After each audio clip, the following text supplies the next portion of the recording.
So welcome to the GS room. हमारा new lecture आ गया है। जो हमारा आज का लेक्चर है वो मेडिवल हिस्ट्री में चोल एम्पायर के ऊपर होने वाला है। तो लास्ट लेक्चर में हमने जाते जाते ट्राईपैरेटाइड स्ट्रगल पढ़ा था जो मेडिवल इंडिया की स्टार्टिंग होती है। तो आज के लेक्चर में हम चोल एम्पायर को पढ़ेंगे। तो जिन्होंने प्रीवियस लेक्चर नहीं देखा है वो प्रीवियस लेक्चर ज़रूर जाके देखें, और पूरा का पूरा एंशिएंट इंडिया पे सारे लेक्चर्स पढ़े हुए हैं वो आप ज़रूर जाके देख सकते हैं। सो स्टार्ट करते हैं भाई आज का हमारा लेक्चर। ठीक है, सो आप देखो ये चोल एम्पायर है जिसे हम पढ़ने वाले हैं, उसका ये आपको मैप दे रखा है। ठीक है, तो बेसिकली चोल एम्पायर आपका कहाँ पे कंसंट्रेटेड था? साउथ इंडिया में कंसंट्रेटेड था। ठीक है, अब साउथ इंडिया में भी कौन सा पोर्शन था? बेसिकली आपका केरल, ठीक है, तमिलनाडु, ठीक है, आंध्र, आपका तेलंगाना, कुछ कर्नाटका, ठीक है, कुछ कर्नाटका का हिस्सा, तो यहाँ तक आपके कंसंट्रेटेड थे। इवन जो आपका एक रूलर क्या करता है, जाके उड़ीसा कलिंग तक पहुंचता है। ठीक है, सो ये एरिया था। और उसके बाद आप नीचे देखोगे श्रीलंका, ठीक है, श्रीलंका भी इन्होंने ऑक्युपाई कर रखा है। देन आपको मैं नेक्स्ट मैप दिखाऊंगा तो उसमें दिखाऊंगा कि साउथ ईस्ट एशिया को भी किस तरीके से कवर करते हैं चोल। ठीक है, तो चोल एम्पायर के बारे में कुछ चीज़ें बता देता हूँ। बेसिकली चोल एम्पायर कब शुरू हुआ था? ठीक है, जो चोल हमारा एम्पायर था इसकी स्टार्टिंग 9th सेंचुरी के आसपास, ठीक है, 9th सेंचुरी एडी में, 9वीं शताब्दी के आसपास हो जाती है। इसका जो फाउंडर है 850 एडी में कौन रहता है? विजयाला रहता है। ठीक है, विजयाला रहता है। और ये विजयाला कौन होता है? ये चोल एम्पायर कौन होते हैं? ठीक है, बेसिकली चोल आपके जो पल्लव डायनेस्टी थी जो एंशिएंट इंडिया में मैंने पढ़ाई थी उनके सामंत रहते हैं। ठीक है, उनके फ्यूडल रहते हैं आपके चोल। और आपने देखा था जब तक राष्ट्रकूट, लास्ट लेक्चर में राष्ट्रकूट रहते हैं तब तक चोल बहुत ही कंसंट्रेटेड रहते हैं, अपनी पावर को एक्सपैंड नहीं कर पाते हैं।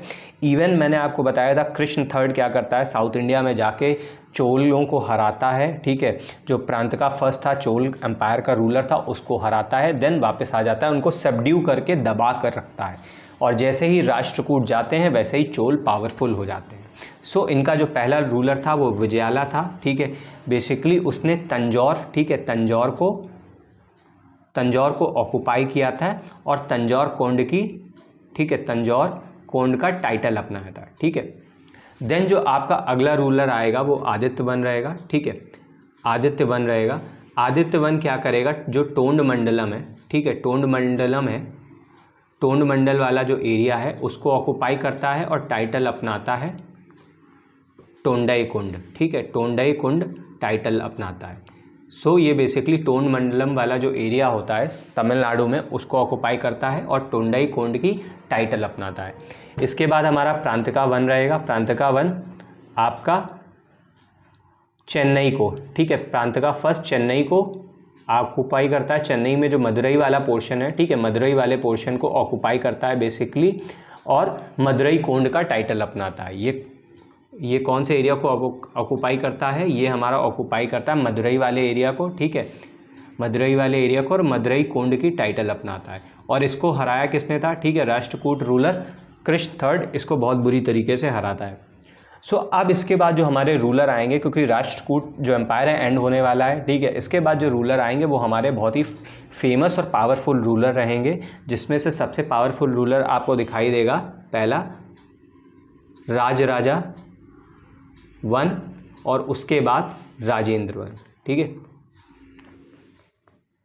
तो ये आपके मतलब one of the finest ruler आपको मिलेंगे चोल एम्पायर में। ठीक है, तो चलिए भाई स्टार्ट करते हैं अपना एमसीक्यू की सीरीज़। सो ये मैप है भाई, देख लो मैप में कि मैप में कहाँ, ये तंजौर है। ठीक है, जो कैपिटल था ये तंजौर कैपिटल सिटी थी चोल एम्पायर की। देन ये कुछ पोर्ट एरिया है, नागपट्टनम हो गया। ठीक है, ये पांड्याज आपके यहाँ पे कॉन्सेंट्रेटेड थे। ठीक है, ये मदुरई वाला एरिया है जिसको आपका कौन ऑक्युपाई करता है? प्रांत का फर्स्ट, और मदुरई कोंड का टाइटल अपनाता है। Then there is a capital जो आपका राजेंद्र वन बनाता है, सेकंड कैपिटल गंगाईकुंड चोलपुरम। ठीक है, और बेसिकली इनका डिस्प्यूट चलता रहता था, जो वेस्टर्न चालुक्स हैं इनसे डिस्प्यूट चलता रहता था इस तुंगभद्रा, कृष्णा तुंगभद्रा द्वीप को लेकर। ठीक है, और एक इनका जो रूलर है मैंने आपको बताया, वो आगे बताऊंगा, वो कहाँ तक जाता है, गंगा जल लेने के चक्कर में कलिंग तक जाता है। कलिंग में 2 रूलर्स को हराता है और वापस जब आता है तो गंगाईकुंड चोलपुरम का टाइटल अपनाता है और गंगाईकुंड चोलपुरम एक सिटी स्टैब्लिश करता है और अपनी कैपिटल बना लेता है। ठीक है, और ये है टोंड मंडलम वाला एरिया। देखो टोंडई मंडलम वाला एरिया ये आपका रहा। ठीक है, सो ये आपका पूरा का पूरा मैप है। नीचे आप देख सकते हो, नीचे आपका श्रीलंका है, श्रीलंका को भी ऑक्युपाई करता है, ठीक है।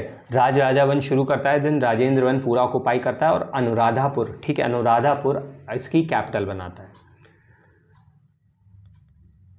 सो जो हमारा पहला क्वेश्चन है, who was the most prominent ruler of Chola empire. So हमारा प्रोमिनेंट रूलर कौन रहता है, तो हमारा राजराजा वन जो रहता है वो प्रोमिनेंट रूलर रहता है। ये प्रोमिनेंट रूलर इसलिए रहता है क्योंकि ये क्या करता है, सबसे पहले क्या करता है, जब आता है तो चेर एम्पायर होता है केरला, उनको हराता है। उसके बाद क्या करता है, पांड्यास को सबड्यू करता है, पांड्यास को पूरी तरीके से दबा देता है, ठीक है। उसके बाद नॉर्दर्न श्रीलंका, पूरे श्रीलंका में नहीं, नॉर्दर्न श्रीलंका को कैप्चर करता है, ठीक है। और उसके बाद जो बहुत ही फेमस है कि ये राजराजेश्वर टेम्पल, ठीक है, राजेश्वर टेम्पल को बनाता है, जो वन ऑफ द फाइनेस्ट, ठीक है, one of the finest example है आर्किटेक्चर का, one of the finest example है चोल आर्किटेक्चर का। ये ध्यान रखना, चोल वास्तुकला का सबसे शानदार एग्जाम्पल है रहेगा राजराजेश्वर टेम्पल, जिसे बृद्धेश्वर टेम्पल भी बोला जाता था। बेसिकली इसका नाम अरिमोल्यवर्मन होता है, और ये राजराजा वन के टाइटल को अपना के ही बैठता है, ठीक है, अपनी गद्दी पे। सो राजराजा वन जो चोल था expanded the Chola empire significantly and known for his administrative reforms and temple construction, ठीक है। बहुत सारे मतलब चोल एम्पायर एक तो अपना आर्किटेक्चर के लिए जाना जाता है, टेम्पल कंस्ट्रक्शन के लिए द्रविड़न स्टाइल जो थी, जो द्रविड़न शैली थी मंदिर बनाने की, वो इनके ही समय पे क्लाइमैक्स यानी पीक पे पहुंचती है, ठीक है। उसके बाद तमिल लिटरेचर बहुत अच्छा खासा लिखा जाता है। उसके बाद मंदिरों में इंस्क्रिप्शन लिखना और अपनी पावरफुल नेवी, ठीक है, नेवी इनके लिए भी जाने जाते थे। सो नेवी हो गए, टेम्पल हो गए, उसके बाद एडमिनिस्ट्रेटिव रिफॉर्म्स हो गए, इन सब चीज़ों के लिए सब जाने जाते थे चोल एम्पायर। सो जो हमारा अगला क्वेश्चन है, देखो ये एक मैप रहा, अगले क्वेश्चन से पहले आप ये मैप देख लो, ठीक है। ये पूरा मैप है जिसमें आपको साउथ ईस्ट एशिया में भी जो राजेंद्र वन चोल था साउथ ईस्ट एशिया में को कवर करता है, जो श्री विजय वाला, इस एरिया को पहले श्री विजय बोला जाता था और यहाँ पे शैलेंद्र डायनेस्टी रूल करती थी, ठीक है। अब इसका पर्पस ये था कि भाई हम इस एरिया को कवर कर लेंगे तो यहाँ से हमें ट्रेड रूट चाइना के साथ आराम से हम व्यापार कर सकते हैं, ट्रेड कर सकते हैं, तो इस वाले एरिया को हमें कवर करना है। सो इस मैप को बड़े ध्यान से देखना, और ये वाला जब मैप देखोगे ना इंडिया का, ये जो कोस्ट लाइन है पूरी नॉर्दर्न सरकार और कोरमंडल वाली, तो यहाँ पे राजेंद्र वन क्या करता है, राजेंद्र वन जाता है, ठीक है। यहाँ पे वेंगी के चालुक्य हैं, इनको डिफीट करता है। ये बेसिकली मार्च करता है गंगा जल लेने के चक्कर में, ठीक है। इसकी आर्मी मार्च करती है गंगा जल लेने के चक्कर में, और ये कलिंग एंटर करते हैं, कलिंग में के आसपास के राजाओं को हराते हैं, ठीक है। उसके बाद ये गंगा जल लेके, ठीक है, गंगा जल लेने के बाद जब ये वापस आता है तो ये अपनी एक कैपिटल बनाता है गंगई कुंड चोलपुरम, और गंगई कुंड का टाइटल भी अडॉप्ट करता है। सो ये जो पूरा मैप है इसको बड़े ध्यान से देख लो, इसको आप ध्यान रखना कि कहाँ कहाँ तक चोल एम्पायर फैला हुआ था। सो अगला क्वेश्चन है which architectural marvel is associated with the Chola dynasty. तो चोलों के बारे में मैंने बताया कि चोल का एक जो टाइम पीरियड था वो टेम्पल आर्किटेक्चर के लिए बहुत फेमस था, टेम्पल आर्किटेक्चर के लिए, ठीक है, टेम्पल आर्किटेक्चर के लिए बहुत ज़्यादा फेमस था। इस दौरान मैंने आपको बताया कई सारे टेम्पल कंस्ट्रक्ट हुए थे, और सबसे फेमस टेम्पल था वो बृद्धेश्वर टेम्पल था, जिसे राजा वन ने बनाया था, और इसे राजराजेश्वर टेम्पल भी कहा जाता है। बेसिकली जो आपकी द्रविड़ स्टाइल थी, ठीक है, द्रविड़ आर्किटेक्चर था ना, जो साउथ इंडिया में मंदिर होते थे वो द्रविड़न स्टाइल के बनते थे। ये ऑलरेडी मैं आपको बता चुका हूँ, ये क्लाइमैक्स पे थे एकदम, चोल एम्पायर के दौरान क्लाइमैक्स पे थे। बड़े बड़े ऊंचे ऊंचे मंदिर बनते थे, उनकी एंट्रेंस बहुत बड़ी बड़ी बनती थी, एंट्रेंस जो कि गोपुरम कहलाती है, बहुत शानदार होती थी। सो ये आपका बृद्धेश्वर टेम्पल रहा, एक बहुत ह्यूज आपका टेम्पल आर्किटेक्चर है, जिसमें आप देख सकते हो यहाँ ये जो पोर्शन आपको दिख रहा है इसे विमान बोला जाता है। क्या बोला जाता है? इसे विमान बोला जाता है, ठीक है, इसे आपको विमान बोला जाता है। और ये कई स्टोरी टेम्पल होते थे, ठीक है, 5 to 7 स्टोरी टेम्पल होते थे। फिर आपको यहाँ पे दिख जाएगा मंडप, आपको दिख जाएगा, ठीक है, ये अर्ध मंडप आपको दिख जाएगा। इसी तरीके से जब मैं आपको टेम्पल आर्किटेक्चर को बताऊंगा तो ये सारी चीज़ें टर्म्स विमान, शिखर, मंडप, अर्धमंडप, गोपुरम, ये सारी चीज़ें और अच्छी तरीके से एक्सप्लेन करूँगा। सो ये रहा गोपुरम जिसकी मैं बात कर रहा था, ये आपका गोपुरम है, ये एंट्रेंस होता है। तो कितने लॉफ्टी स्ट्रक्चर्स होते थे, कितने बड़े शानदार स्ट्रक्चर होते थे। और ध्यान से देखो, ये जो पूरा का पूरा जो मंदिर आपको दिख रहा है, ये आपको फोर्टिफाइड दिख रहा है, मतलब चारों तरफ से वॉलों से घिरा हुआ है बहुत। और ऑलमोस्ट, ठीक है, ऑलमोस्ट जो आपका गोपुरम है वो ध्यान से देखो विमान के हाइट के आसपास का है, उससे छोटा है लेकिन उसके आसपास का है, ठीक है। मतलब ऑलमोस्ट जो टेम्पल का सबसे टॉप मोस्ट पॉइंट होता था और जो एंट्रेंस होता था वो लगभग आसपास हाइट के बनाए जाते थे, ठीक है। सो ये आप देख सकते हो पूरा कोर्टयार्ड फैला हुआ है, ठीक है, पूरा कोर्टयार्ड आपको दिख रहा है, ओपन कोर्टयार्ड इस मंदिर में। देन ये आप अगेन फिर देख सकते हो कि कितनी शानदार स्कल्पचर बनाया गया है, ठीक है, किस तरीके से कार्विंग्स की गई है, स्टोन्स को काट करके शानदार एंट्रेंस बनाई गई है। उसके बाद ये देखो, ये है आपका मंडप। बेसिकली मंडप क्या होता है, जहाँ पे सब लोग बैठ के पूजा करते हैं। गर्भगृह में मूर्ति स्थापित होती है और उसके सामने एक असेंबली हॉल होता है जहाँ पे लोग इकट्ठे होते हैं। सो जो बृहदेश्वर टेम्पल का मंडप था ना, वो बहुत ही कई सारे पिलर्ड हॉल का बना हुआ था, कई सारे पिलर्स थे उस हॉल में और ये बड़े अच्छी तरीके से डिज़ाइन किए गए थे। और एक अच्छी बात यह है कि यहाँ पे क्या था कि आपके जो किंग और क्वींस होते थे, चोलों ने क्या किया, किंग और क्वींस की जो आपकी प्रतिमा होती है, स्टैचूज़ होते हैं, उनको टेम्पल में इस्टेब्लिश कराते थे, ठीक है, टेम्पल में इस्टेब्लिश कराते थे। उसके बाद बहुत सारा इंस्क्रिप्शन, ठीक है, बहुत सारे अभिलेख आपको टेम्पल्स में लिखाए जाते थे, जिससे हमें बहुत सारी जानकारी चोलों के बारे में मिलती है। उसके बाद क्या थे, टेम्पल्स आपके इकोनॉमिक सेंटर हुआ करते थे, ठीक है। आपने देखा था टेम्पल को बहुत सारी ज़मीन मिलती थी, राजा क्या करता था, लैंड ग्रांट करता था, ज़मीन जहाँ से जो रेवेन्यू आता था वो टैक्स फ्री रेवेन्यू होता था, ठीक है, टैक्स फ्री रेवेन्यू होता था। मंदिरों को ज़मीन दान करी जाती थी, वहाँ से जो भी रेवेन्यू आता था, जनरेट होता था, वो पूरा का पूरा मंदिरों के पास जाता था। इसीलिए मंदिर क्या होते हैं साउथ इंडिया में इतने रिच हैं। आज भी बहुत सारे मंदिर हैं जो इकोनॉमिक सेंटर हैं साउथ इंडिया के। और जब ये इतने पावरफुल थे तो ये लोन देने का भी काम करते थे, ठीक है। मंदिर कई बार क्या होता था, कई क्राइसिस में इवन किंग्स को भी लोन प्रोवाइड करते थे, लोगों को लोन प्रोवाइड करते थे। ये पूरी एक्टिविटी जो टेम्पल स्ट्रक्चर्स थे उनके राउंड अराउंड चलती थी। चलो भाई, अगला क्वेश्चन हम देखते हैं। Chola dynasty was known for advancements in which field, ठीक है। तो मैरीटाइम ट्रेड, मैथमेटिक्स, एस्ट्रोनॉमी या ऑल ऑफ द अबव। जो चोल डायनेस्टी थी वो बहुत ही साउथ इंडिया की one of the greatest and finest dynasty थी। और ये सभी फील्ड में, चाहे वो एस्ट्रोनॉमी हो, खगोल शास्त्र हो, चाहे वो गणित हो, चाहे वो आपका मरीन टाइम ट्रेड हो। मरीन टाइम ट्रेड का मैंने आपको दिखाया भी कि किस तरीके से राजेंद्र वन जो आपका श्रीलंका प्लस श्रीविजय वाली जो विक्ट्री करता है, देन एक ट्रेड रूट इस्टेब्लिश करता है इंडियन ओशन के थ्रू और चाइना से ट्रेड इस्टेब्लिश करता है अपने। ऑल ऑफ द अबव, ये सारे के सारे फील्ड में चोल डायनेस्टी बहुत ही ज़्यादा पारंगत थी, ठीक है।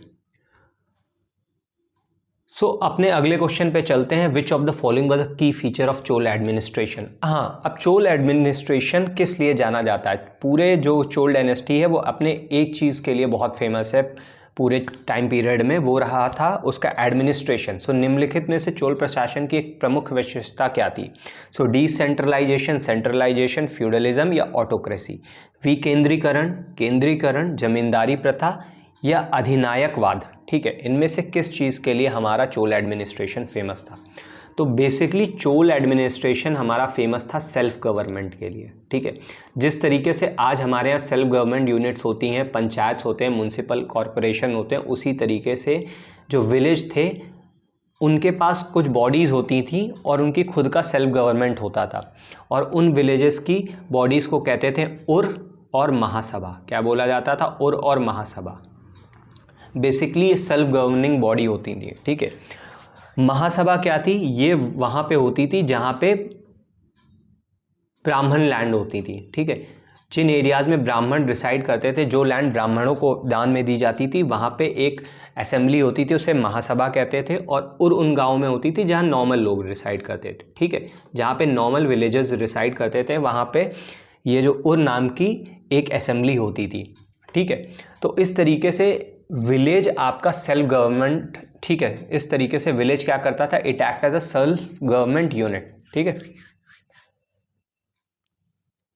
So, the Chol administration was characterized by a decentralized system allowing local self governments through village assemblies. तो इस तरीके से चोल एम्पायर डिसेंट्रलाइजेशन के लिए फेमस है, क्योंकि उसने विलेज को क्या कर रखा था, खुली छूट दे रखी थी भाई। सेल्फ गवर्नमेंट यूनिट्स थी और महासभा जैसी, जो खुद अपने लोकल मैटर को सॉल्व करती थी, खुद उनके पास पावर थी टैक्स लगाने की, टैक्स वसूलने की, लोकल जो भी मैटर्स होते थे उनको सॉल्व करने की, ठीक है। Then again moving to the next question, which famous naval expedition was led by Rajendra one Chola? So अभी मैं आपको कई बार बता चुका हूँ कि राजेंद्र वन चोल ने क्या किया था, नेवी एक्सपीडिशन किया था, ठीक है, एक अभियान किया था। तो वो अभियान कहाँ का था? Expedition to Sri Lanka, expedition to south east, expedition to China और एक्सपीडिशंस टू मालदीव्स, ठीक है। So it will be the expectation to south east China, ठीक है। मैंने आपको दिखाया था कि साउथ ईस्ट चाइना में जाने के लिए उसने क्या किया था, पूरा का पूरा इंडोनेशिया वाला पोर्शन क्या कर लिया था, कवर कर लिया था, ठीक है। It was expedition to the south east Asia. और इसका मेन पर्पस क्या था कि भाई मेन पर्पस था कि अगर हम इंडियन ओशन पे अपना पूरा अधिकार कर लेते हैं, then it will be easy for us to do trade with the China, ठीक है। चाइना के साथ हम आराम से व्यापार कर सकते हैं, ट्रेड रिलेशन इस्टेब्लिश कर सकते हैं। Then moving to the next question कि भाई what was the primary language used in the Chola administration. So अब आती है भाई चोल आपकी लिटरेचर की बात आ रही है। तो प्राइमरी लैंग्वेज चोल एडमिनिस्ट्रेशन में क्या थी, चोल प्रशासन में मुख्य भाषा कौन सी थी? संस्कृत थी, तमिल थी, तेलुगु थी, कन्नड़ थी। देखो चोल एडमिनिस्ट्रेशन में कई भाषाओं को आपको पैट्रनेज दिया गया, संरक्षण प्रदान किया गया, लेकिन जो मेन लैंग्वेज थी वो चोल एम्पायर की, वो आपकी तमिल थी, ठीक है। तमिल में आप देखोगे बहुत सारा लिटरेचर लिखा गया, इवन जो कंबन होते हैं, ठीक है, कंबन होते हैं वो तमिल में रामायण लिखते हैं, ठीक है, रामायण लिखते हैं। उसके बाद एक कुरल करके होता है, एक लिटरेचर होता है कुरल, ठीक है, तमिल लिटरेचर होता है कुरल करके, जिसे थिरुवल्लुवर लिखते हैं। सो तमिल वॉज द फेमस, आपका जो मेन प्राइमरी लैंग्वेज थी वो चोल एडमिनिस्ट्रेशन की तमिल थी। उसके अलावा ध्यान रखना संस्कृत को भी बहुत ज़्यादा संरक्षण प्रदान किया जाता था, ठीक है, बहुत ज़्यादा इंपॉर्टेंस दी जाती थी, but the primary language was the Tamil. So Tamil was the primary language used in administration, literature and culture during Chola dynasty, ठीक है। सो अगले क्वेश्चन पे मूव करते हैं। Which temple is known for its bronze sculpture from the Chola period. So अब भाई कौन सा मंदिर है जो चोल काल के लिए कांस्य मूर्तियों के लिए जाना जाता है? तो इनमें से कौन सा मंदिर है जिसमें चोल काल में जो कांस्य मूर्ति थी, ठीक है, वो आपका बृहदेश्वर टेम्पल है, नटराज टेम्पल है, शोर टेम्पल है, या गंगई कुंड चोलपुरम टेम्पल है? So basically it will be the Nataraja, ये आपका नटराज टेम्पल होगा। देखो ये एक इमेज मैंने आपको नटराज की इसीलिए यहाँ पे डाली थी, ठीक है, आप इसको देख लो। उस टाइम पे चोल टाइम पीरियड अपने आर्ट और आर्किटेक्चर के लिए फेमस था, तो उसी तरीके का कुछ स्कल्पचर था, ठीक है, कुछ आर्टिस्टिक डिज़ाइन थी जो आपकी नटराज की आप मूर्ति बनती है चोल पीरियड में, ठीक है। It was a Cholas time. आप देखोगे नटराज की ये मूर्ति है, ध्यान से देखिएगा। एक क्वेश्चन पूछा जाता है कि नटराज की जो मूर्ति चोल एम्पायर में मिलती है उसमें जो नटराज के कितने हैंड्स होते हैं? It is a form of basically Shiva, Lord Shiva का फॉर्म है, 4 हैंड्स होते हैं, ठीक है। आप देख सकते हो 2 लेफ्ट पे 2 राइट पे। तो राइट पे आप देखोगे एक हाथ पे क्या हो रखा है, ये राइट हैंड से, एक हाथ में ऊपर वाले राइट हैंड से डमरू पकड़े हुए हैं, ठीक है, डमरू पकड़े हुए, that creates the sound of creation. Then उसके बाद आप देखोगे दूसरा जो राइट हैंड है वो अभय मुद्रा, ठीक है, अभय मुद्रा करता हुआ दिख रहा है। देन लेफ्ट हैंड का जो ऊपर वाला हैंड है वहाँ पे अग्नि पकड़े हुए हैं, अग्नि शोज द डिस्ट्रक्शन, जो आपका डिस्ट्रक्शन शो करती है। देन जो आपका लेफ्ट हैंड नीचे वाला है, सेकंड लेफ्ट हैंड है जो बिलो लेफ्ट हैंड है, so it is pointing towards down, ये नीचे की तरफ, नीचे पैर की तरफ इशारा कर रहा है। विच मीन्स इसका मतलब है कि भाई कोई भी इनके शरण में आएगा तो वो उसको रेस्क्यू प्रोवाइड करेंगे, ठीक है। तो कई बार क्या होता है कि इससे नटराज से ही, बेसिकली नटराज की मूर्ति से ही क्वेश्चन पूछ लिया जाता है कि भाई किस भगवान को डेडिकेटेड है। और जो मोस्ट ज़्यादातर क्वेश्चन पूछा गया है कई बार रिपीटेटिवली, वो ये पूछा गया है कि नटराज मूर्ति के कितने हाथ थे, ठीक है। सो 4 हैंड्स हैं। और अगर और डिटेल में जाना चाहते हैं तो आर्ट एंड आर्किटेक्चर वाले पोर्शन में मेंस पॉइंट ऑफ व्यू से आप देख सकते हैं, डिफाइन करने को कभी कभी आ जाता है। सो बेसिकली एक मूर्ति है जो तीनों रोल इनका शो करती है, डिस्ट्रॉयर, क्रिएटर और प्रिजर्वर, ठीक है। So moving to the next question, अगले क्वेश्चन पे चलते हैं। What significant contribution did the Chola empire make to literature? भाई सबसे ज़्यादा चोल साम्राज्य में साहित्य में कौन सा महत्वपूर्ण योगदान था? तो अभी आपने देखा कि चोल में जो सबसे फेमस लैंग्वेज थी, प्राइमरी लैंग्वेज थी, वो तमिल लिटरेचर थी। ठीक है, सो तमिल लिटरेचर को, तमिल साहित्य को सबसे ज़्यादा जोर दिया गया है क्योंकि तमिल आपकी प्राइमरी लिटरेचर थी। और इस दौरान मैंने आपको बताया कम्बन, ठीक है, कम्बन क्या करते हैं, रामायण का ट्रांसफॉर्मेशन करते हैं और तमिल में उसको लिखते हैं। देन उसके बाद एक कुरल करके लिटरेचर होता है, तमिल लिटरेचर होता है, जिसे थिरुवल्लुवर लिखते हैं। ठीक है, इसे थिरुवल्लुवर लिखते हैं। देन इसको हम क्या कहते हैं, ये बहुत इंपॉर्टेंट है, जो आपकी कुरल लिटरेचर है, इसको लघुवेद भी कहा जाता है। क्या कहा जाता है? लघुवेद भी कहते हैं। देन इसी दौरान आप देखोगे नैनार और अलवार, भक्ति का भी साउथ इंडिया में ओरिजिन हो रहा था। ठीक है, भक्ति मूवमेंट का भी ओरिजिन हो रहा था। इसी दौरान आप देखोगे जो नैनास और अलवार, जो शिव भक्त और जो आपके बेसिकली विष्णु भक्त थे, ठीक है, जो संत थे, तो उनका उदय होता है इसी दौरान। और उनमें से जो नैनास थे उनकी एक तमिल लिटरेचर लिखी गई थी, दैट इज़ कॉल्ड तिरुमुरई। ठीक है, बहुत फेमस लिटरेचर है तिरुमुरईस। ठीक है, बेसिकली ये 11 आपकी 11 वॉल्यूम्स में आती है ये लिटरेचर। इसमें इनके द्वारा जो सूक्तियाँ होती हैं, नैनार द्वारा सूक्तियाँ होती हैं, जो शिव भक्त होते हैं इनके द्वारा जो सूक्तियाँ गाई या सॉन्ग्स गाए जाते थे, उनको कंपाइल किया गया है 11 वॉल्यूम्स में। ठीक है, और इसे फिफ्थ वेद भी बोला जाता है। क्या बोला जाता है? फिफ्थ वेद बोला जाता है। ठीक है, 5वां वेद भी बोला जाता है। सो ये बहुत, इस तरीके से आप देख सकते हो कि तमिल लिटरेचर कितना ज़्यादा चोल पीरियड के दौरान राइज पे था। सो ये जितने पॉइंट्स बता रहा हूँ बहुत इंपॉर्टेंट है from the examination point of view. अब अगले क्वेश्चन पे चलते हैं कि भाई who was the queen of Raj Raja Chola one? ठीक है, तो राज राजा चोलवन की रानी कौन थी?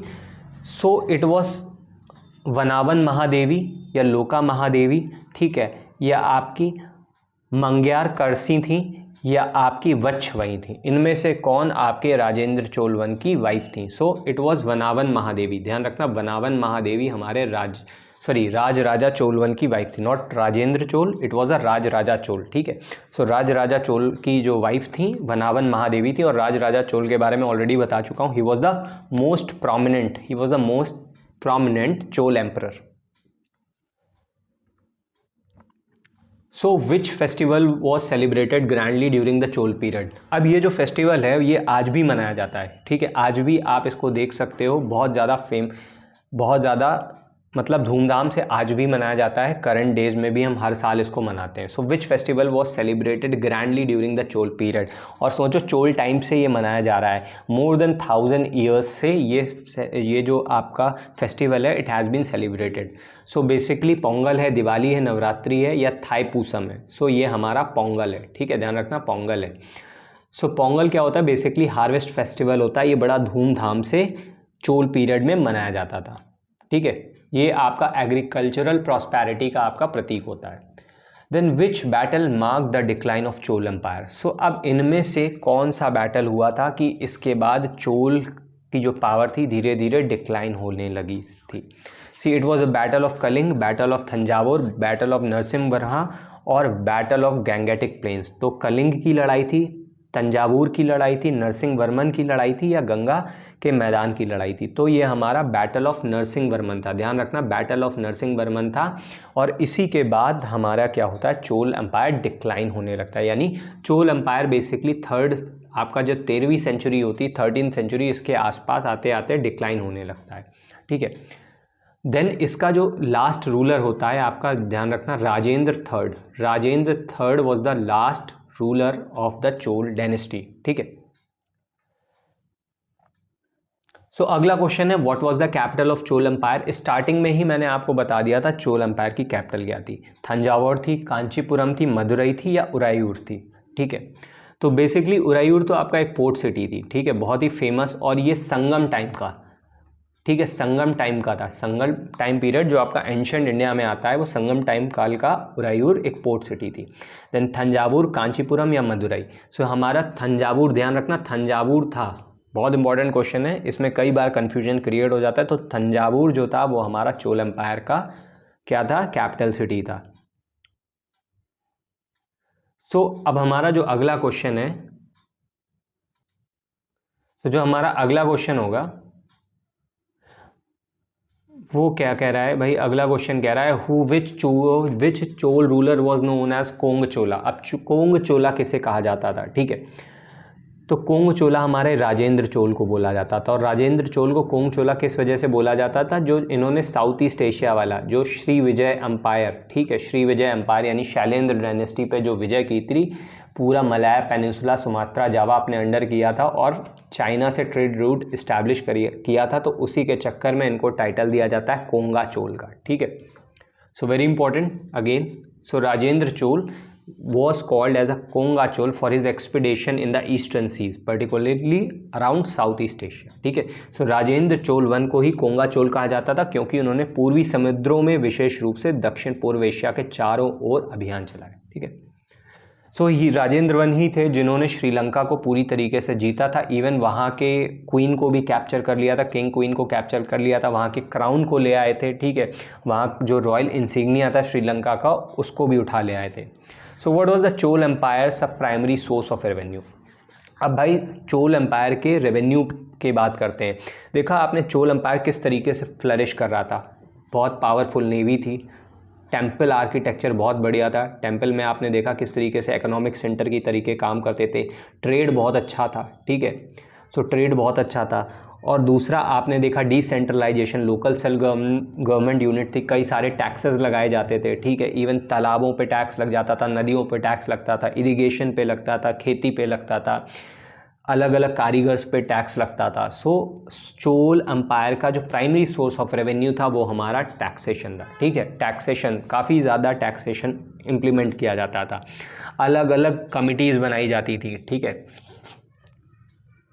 Then taxation, the Chol Empire relied heavily on taxation, particularly from agriculture and trades as its primary source। तो जो चोल साम्राज्य था मुख्य रूप से कराधान पर निर्भर था, विशेष रूप से जो कृषि और व्यापार थे, यानी जो कृषि से आपका कृषि से उत्पादन होता था उसमें टैक्स वसूला जाता था, ट्रेड होता था, ट्रेड बहुत आपने देखा बहुत ही लंबे स्तर पे होता था, बहुत ह्यूज स्केल, लार्ज स्केल पे होता था, उस पर टैक्सेशन लगाया जाता था। इवन कई बार लोकल सेल्फ गवर्नमेंट बॉडीज़ बहुत ही large number of taxes implement करती थी, ठीक है, जैसे नदियों पे लग रहा है, तालाबों पे लग रहा है, बागानों पे लग रहा है, ठीक है, तो इस तरीके से टैक्स वसूले जाते थे।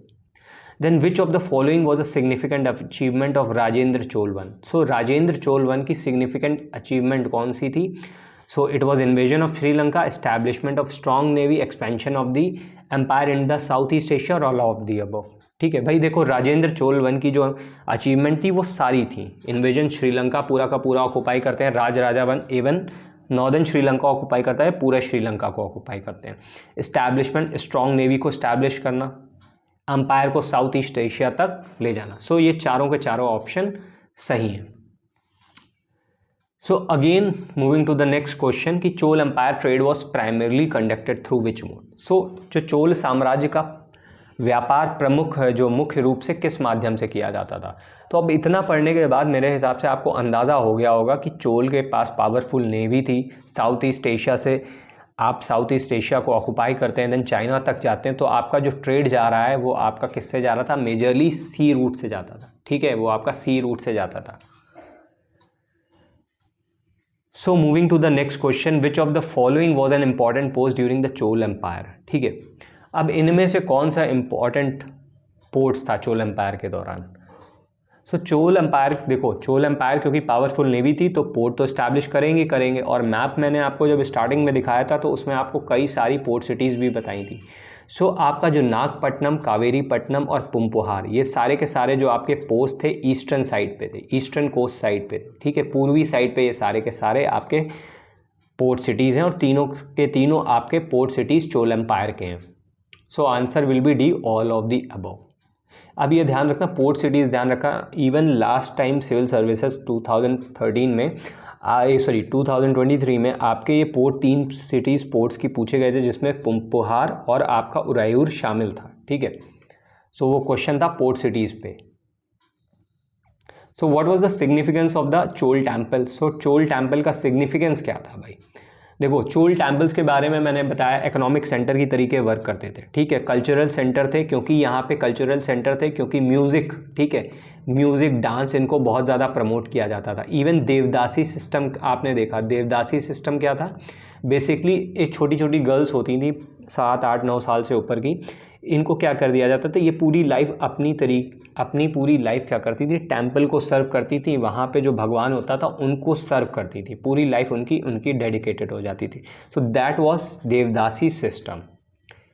इकोनॉमिक हब्स थे, कैसे थे? लोन भी प्रोवाइड करते थे, क्योंकि बहुत सारा पैसा आता था। कई बार इनको राजा क्या करता था, बहुत सारा पैसा देता था, उसके बाद कई लैंड ग्रांट करी जाती थी, जहाँ से जो रेवेन्यू आता था वो टैक्सेशन फ्री था, और जो पूरा का पूरा पैसा केवल टेम्पल्स के पास आता था। आर्किटेक्चरल इनोवेशन था ही, क्योंकि मैंने आपको बताया कि टेम्पल आर्किटेक्चर क्लाइमेक्स पेस ही दौरान पहुंचा था। So all of the above will be the right answer. Now the Chola empire reached its zenith during the reign of which ruler? So अब हमारा चोल एम्पायर किसके दौरान सबसे चरम पर था, किस शासक के दौरान था? तो मेरे हिसाब से भाई अब तक आपको आइडिया लग गया होगा कि राजेंद्र चोल सेकंड था, राजराजा वन था, या राजेंद्र चोल वन था। So it was Rajendra Chola one, ठीक है, राजेंद्र चोल वन। क्यों राजेंद्र चोल वन था? क्योंकि आपने देखा किस तरीके से साउथ ईस्ट एशिया को जीतता है, पूरे के पूरे आपका कलिंग पर विजय करता है, वेंगी के चालुक्स को जीतता है, और कई बार आपके कल्याणी को चालुक्स की कैपिटल को सैक कर देता है, एकदम कब्जा कर लेता है जाके, फिर लेकिन वापस आ जाता है। देन चेर एम्पायर्स को अपने अंडर रखता है, पांड्यास को अपने अंडर रखता है, श्रीलंका को अपने अंडर रखता है। So what was the main reason for the decline of the Chola empire? भाई चोल एम्पायर का मुख्य कारण क्या था पतन का? अब धीरे धीरे मैंने बताया ना कि 13वीं सेंचुरी आते आते क्या होता है, चोल एम्पायर धीरे धीरे डिक्लाइन होने लगता है। रीज़न, बहुत सारे रीजंस होते हैं कि जो आसपास छोटे छोटे आपने किंगडम्स मैप में देखे थे वो सारे पावरफुल होने लगते हैं, ठीक है। उसके बाद बहुत ज़्यादा इन्वेजन बढ़ने लगता है, अंदर ही संघर्ष होने लगता है आपस में गद्दी को लेकर कौन राजा बनेगा, और उसके बाद इकोनॉमिक डिक्लाइन भी धीरे धीरे आप देखोगे इकोनॉमिक डिक्लाइन होने लगता है, क्योंकि हमारा ट्रेड क्या होता है, डिस्टर्ब होने लगता है। So all of the above will be the reasons for the decline of the Chola empire, ठीक है। So which dynasty succeeded the Chola empire in the south India? अब इसके बाद कौन सा एम्पायर आएगा, ठीक है। चोल एम्पायर के बाद में कौन सा एम्पायर साउथ इंडिया में आता है? पांड्य आता है, विजयनगर एम्पायर आता है, पल्लव आता है, या मुगल एम्पायर आता है? देखो मुगल एम्पायर तो आएगा नहीं, ठीक है, मुगल एम्पायर बहुत टाइम लेता है साउथ इंडिया तक पहुंचने में। देन आपका कौन आएगा भाई? विजयनगर एम्पायर, ठीक है। सो विजयनगर एम्पायर इसके बाद आप देखोगे जिसमें कई सारे संगम, सालुफ, तुलुफ और अराविडू करके 4 डायनेस्टियाँ आती हैं। देन ऊपर आप देखोगे जहाँ कर्नाटक वाला पोर्शन है वहाँ पे आपका कौन सा आएगा? बाहमनी किंगडम आएगा। So Vijayanagar empire emerge as a significant power in south India following. और विजयनगर एम्पायर चोल साम्राज्य की तरीके उसके कंपैरिजन में छोटा था, लेकिन हाँ बहुत ही शानदार एम्पायर ये भी था। जब इसके बारे में पढ़ेंगे तो ये भी टेम्पल आर्किटेक्चर और अपने लिटरेचर के लिए powerful kings like Krishnadeva Raya इसके लिए फेमस है। So moving to the next question भाई, which inscription is associated with the Raj Raja Chola?